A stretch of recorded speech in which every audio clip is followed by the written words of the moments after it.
Bonjour à tous. Dans cette vidéo de 5 minutes, je vais vous présenter le début de mon stage qui porte sur le développement d'un capteur intégré dans un vêtement et de son instrumentation pour l'évaluation de la fréquence cardiaque et du mouvement chez un kayakiste. Au cours de ce stage, je suis encadrée par Florence Razan et Gurven Jodin et je fais partie des élèves du Master 2 de recherche sciences du numérique et du sport de Rennes. Alors ce sujet de stage, il est notamment venu du fait que j'ai beaucoup apprécié les cours de capteurs que j'ai suivis au premier semestre. Et comme je souhaitais ajouter cette dimension de capteur à mon stage de Master 2 de recherche dans le domaine du sport, je me suis tournée vers l'IETR, qui est l'Institut d'électronique et des technologies du numérique, qui est notamment implémenté en Bretagne et qui présente différents domaines de recherche, comme par exemple les microcapteurs ou bien l'électronique connectée, que ce soit au service du sport ou de la santé. Le lieu de stage a été à l'ENS Rennes, qui est en fait une des tutelles de l'IETR depuis janvier 2025 et qui regroupe notamment 6 départements et 14 équipes de recherche spécialisées. Au sein de l'IETR, j'ai donc fait partie des départements de Oasis et de Sciences. Ce sujet de stage, il est notamment venu d'une discussion que j'ai eue avec un de mes amis qui est kayakiste de haut niveau et qui souhaite augmenter sa performance sportive. C'est pourquoi, pour commencer mon état de l'art, j'ai commencé avec un contexte très général qui englobait beaucoup de domaines. Et j'ai notamment pu relever qu'à travers différents rapports, il y avait en fait un lien direct entre l'activité physique et la performance sportive. Et également qu'il était très utile de comprendre la notion de mouvement grâce à des systèmes embarqués, par exemple la montre connectée. Ces différentes notions, je les ai découvertes à travers plusieurs rapports, comme celui développé par l'EPFL en 2021, qui expose en fait tous les travaux de recherche dans lesquels ils ont participé, qui visent à améliorer la mobilité, la santé, ainsi que le domaine sportif et l'environnement des personnes au quotidien. Je me suis posé alors la question, quels critères sont mis en jeu pour augmenter la performance sportive? Et à ce moment-là, j'ai essayé de lister, grâce à des papiers, les critères de performance sportive dans les sports nautiques. Et j'ai notamment relevé le critère physiologique, comme la VO2 max ou encore la fréquence cardiaque, mais également des critères biomécaniques, ça pouvait toucher aux angles articulaires ou encore à la vitesse. Également des critères hydrodynamiques, puisque qui dit sport nautique dit forcément résistance à l'eau de l'embarcation. Et enfin, des critères stratégiques, ça pouvait toucher à la résilience, à la concentration ou encore à la gestion du stress.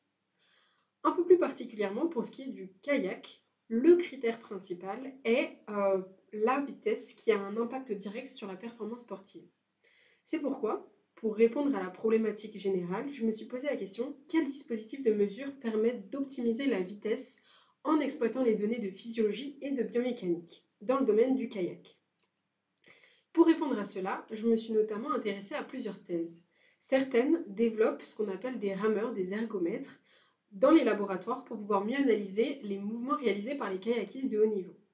D'autres, en fait, fixent une caméra proche de la rive et essayent d'analyser, par l'analyse vidéo, en fait, les mouvements réalisés par les kayakistes. Cependant, ces quelques recherches ont des limites, puisque ce sont des méthodes développées en laboratoire et hors compétition, ou bien proches de la rive. Et en réalité, les kayakistes, lorsqu'ils sont en compétition, peuvent être situés à des centaines de mètres de la rive. Donc à ce moment-là, je me suis posé la question, quels outils portables peuvent faciliter la collecte et l'analyse des données comme la vitesse? Et à ce moment-là, j'ai réalisé qu'il y avait des systèmes existants qui s'appelaient les textiles ou les vêtements intelligents. Certains permettent notamment de récupérer des données physiologiques comme la fréquence cardiaque. Il y a différentes méthodes, certaines passent par les électrocardiogrammes, c'est-à-dire une ceinture, comme on peut le voir ici, qui en fait vise à détecter les cas de Covid long, d'autres par la méthode PPG, qui est très connue et qui est en fait les dispositifs dans les montres connectées, ou encore par des méthodes mécaniques, c'est-à-dire l'utilisation de centrales inertielles, qui, lorsqu'elles sont fixées sur un tissu avec un individu qui est statique, permettent de déterminer cette fréquence cardiaque. Cependant, ces quelques recherches ont encore une fois des limites, puisque ce sont des méthodes développées pour des individus qui sont statiques. Or, les kayakistes qu'on va étudier sont des individus qui vont être en mouvement et donc dynamiques. De plus, ce sont des systèmes qui consomment beaucoup d'énergie. On a alors tracé 3 objectifs avec mes encadrants pour ce sujet de stage. Le premier est de concevoir un système de mesure mixte intégré dans un vêtement. Le deuxième est de développer l'instrumentation basse consommation pour l'alimentation et la récupération des données.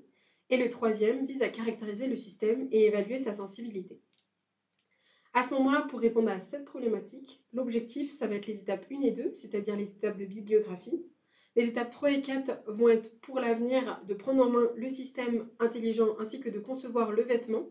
Et les étapes 5 et 6 de réaliser l'acquisition expérimentale et également de mettre en œuvre un algorithme pour faire le lien entre la vitesse du kayakiste ainsi que sa fréquence cardiaque. Merci de votre écoute et à bientôt.